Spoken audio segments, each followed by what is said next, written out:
Coming at you live. Going to do things a little different today, and this is for the group. I'm actually just taking a walk in the park, if you will. I'm going to make sure I have my key on me for the ATV we're getting ready to go on.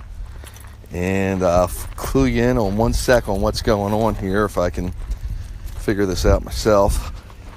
Yeah, there it is. Okay, so basically, I'm at what we call the big farm. And the big farm is about 500 acres. If you've tuned in before, you've probably been here with me before. And it's a working farm that's got livestock, cows and Clydesdale horses. I believe there's some chickens up closer to the barn, and a few dogs here, and probably a little bit of everything else I'm forgetting to mention. This farm borders other farms. It actually used to take on an extra, I believe, 500 acres or so, but it's been generations old here, so it's been passed down and some of it's been sold off, etc., through the years. I'm very fortunate to have worked out a relationship with the people that own it through networking, through friends and acquaintances, and I was able to secure this area that we can free range. So I'm sure I might run into some of the farm people here, so they're gonna think I'm look a little weird. They're used to me by now, but I'm wearing my special apparatus so I can give you my point of view. Right now I know you're looking at me, but as we get out there, I'm on my way to get the ATV. So I park at one location, pick up my ATV in another location, so as to stay out everybody's hair, because the less I'm known, the less obtrusive I am, the more I'll be welcomed here. So I keep everything pretty, just I stay quiet, relatively speaking. So I park at a remote location and walk on over. I'm still on the farm though. Just don't want to get in the way of anybody. So this broadcast is for the group, and I'm going to go to the big pages as soon as I get the ATV and get on board with the dogs. So that's coming soon.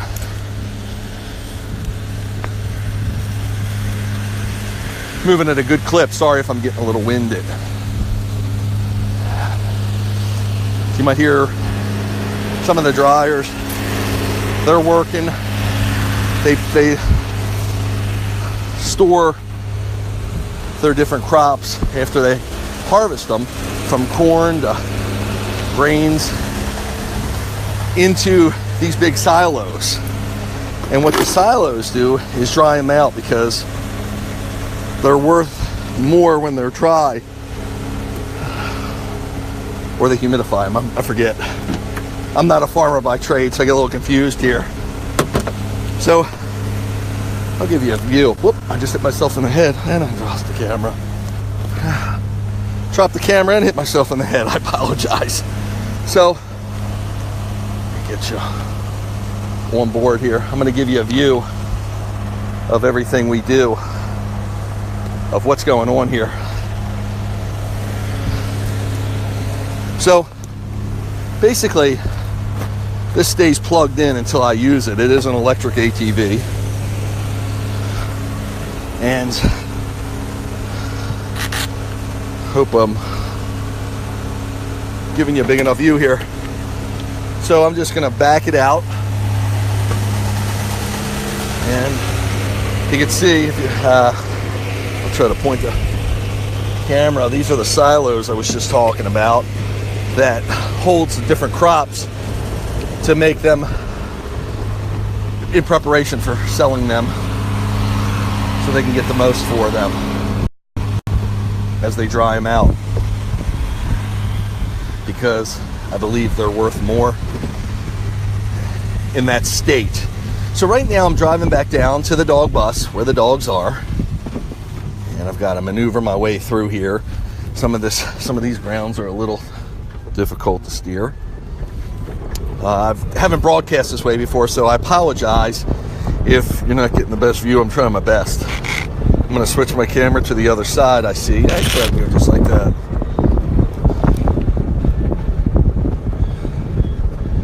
So there's you'll see different trucks here. So they do a lot of trucking here. I'm not sure if that's another part of the business, but besides their own crops, I believe they do another part of trucking business. So that's where I'm at. And if you'll notice, you hear the dogs as soon as I pull up. They know. Time to roll, Dad. It's a little messy in here, I apologize. But the wolf pack's all there. They're ready to go. I've got to put their collars on the rest of them, so I'll keep you with me through that. And easy, guys. They get a little feisty with each other. Easy, guys. Go get you one. Princess, that's Princess. Let me see if I can get you there. Princess next to Jag, and she's a wild one. She's 13 and a half, but she's a handful, to say the least. So this box you're looking at now is my GPS collars, and that's what allows me to really go free ranging. Green is Jag, and I turn it on. You can see the antenna. This also has Jag easy, so he's barking at Princess because when she hits this crate here, the separator, he doesn't like it. When he's in a truck or in a car, he's very timid, or timid might be the wrong word. He's very scared, and if something startles him or just becomes interrupts him, I should say, he can be a little aggressive. That's why, hence the separator. So every dog's got their own personality. He might have had a bad experience before I got him. Not with me. I'm very careful.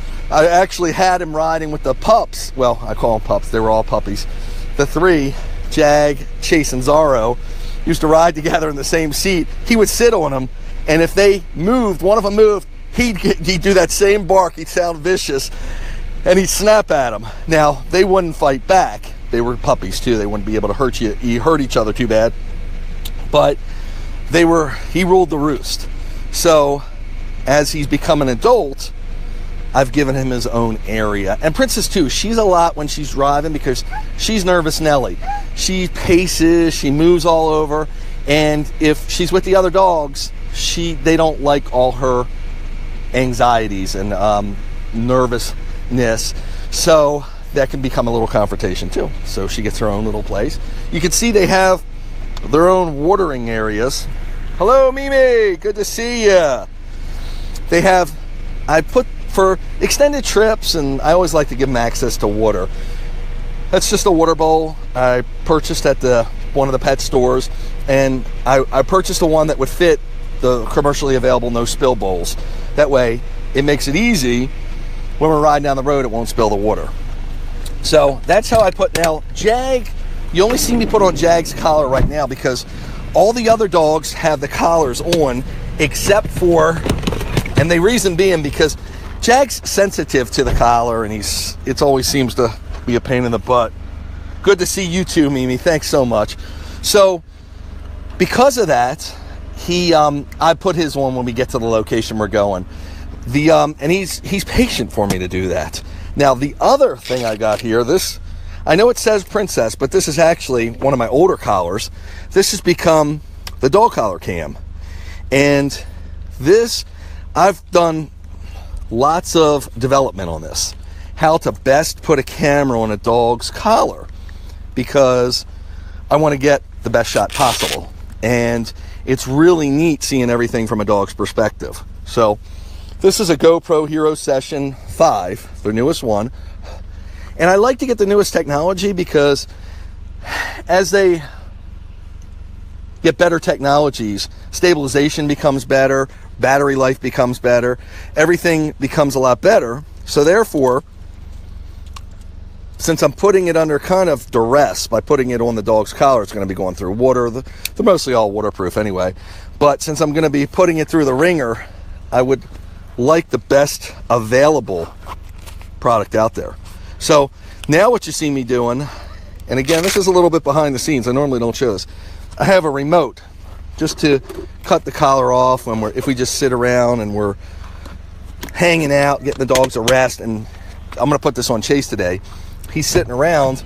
Then what I'll do, easy guys, what I'll do, sorry for the mess in here, folks, you can see what we do. Okay, we hear you, good boys and good girls. I'll put it on the collar, and I'll put it on, I'll be able to pause that won't be broadcast, I'll be able to pause the video. Right here, sorry, is the controller now. This is my GPS reader. Got to turn it on. I was just charging it, and I actually, if you saw me, I wear like 30 things. I know you've seen me out in the field when I'm on the bike, but if you see me here, I don't have the vest on because I really won't need to leash the dogs. The vest is really worn in case I need to leash the dogs in an emergency. Out here, that should never happen. I could put them in the ATV if I had to. And this is just a bag that's gonna, I've really spent a lot of time developing these systems. Easy guys! They're just real antsy because they hear me out here and they want to go. But part of the training is getting them to wait. They are saying get a move on it. You know, when we set up for the bike runs, I mean, we could be out there for 2 hours setting up. They are so patient and so good about that.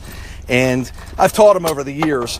But when we get to these locations, that's when we're in the bigger truck too, which is more roomy. So there's a little more tolerance for them being a little hyper with each other. In here, if one moves, they all feel it because it's just a small little van. So I'm gonna attempt to now put this on Chase. I know it says Princess. This, like I said, was an older collar, and I haven't changed the name over. The van is running because I'm keeping the air going. It's humid today, but it's in the 70s, but really humid. So now you're gonna watch Princess get a little wild. By the way, I'm gonna reset this controller. It says, if you notice, sorry, it says new hunt. This was originally designed for hunting dogs, and that's what the system's mostly used for. Again, as I do other things, I've taken it and use it for what I do, which is free ranging. Now, it tells me the dogs. If you see, Princess, Jag, Chase is not lit up. Zorro's there because he's not on his regular collar. He is on the camera collar, which I got to keep going, which is not lit up yet either. It's not registering, but it will. You see there's a Sony and there's a camera, because you probably couldn't see that because we do them for, I have different camera contraptions that I put on them.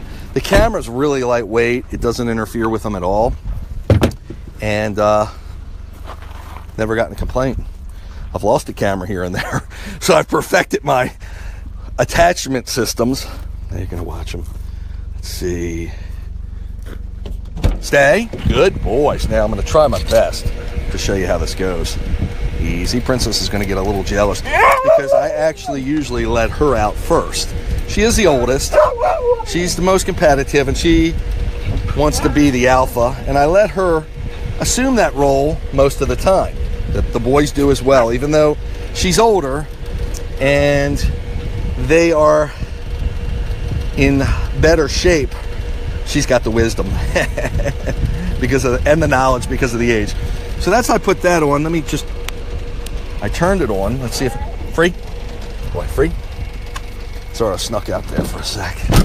So that's how I do that. Now you're gonna watch Pretty go. I'm making sure Zara's clear from her. Free. Girl. And all I do for this, I have fans in here. I turn the brake off. I'm sorry if my view's not the greatest. I'm trying to give you a point of view, a good point of view. This camera's not quite wide enough. Free, Jag. Good boy, Jaggy.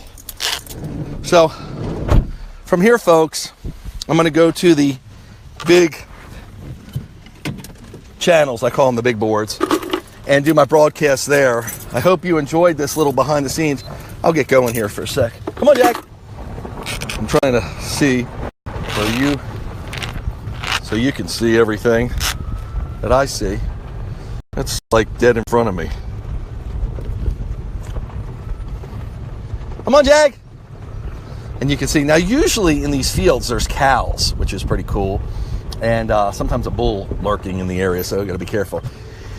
So folks, if you don't mind, turn over to the regular WooFDriver channel and for our regular broadcast.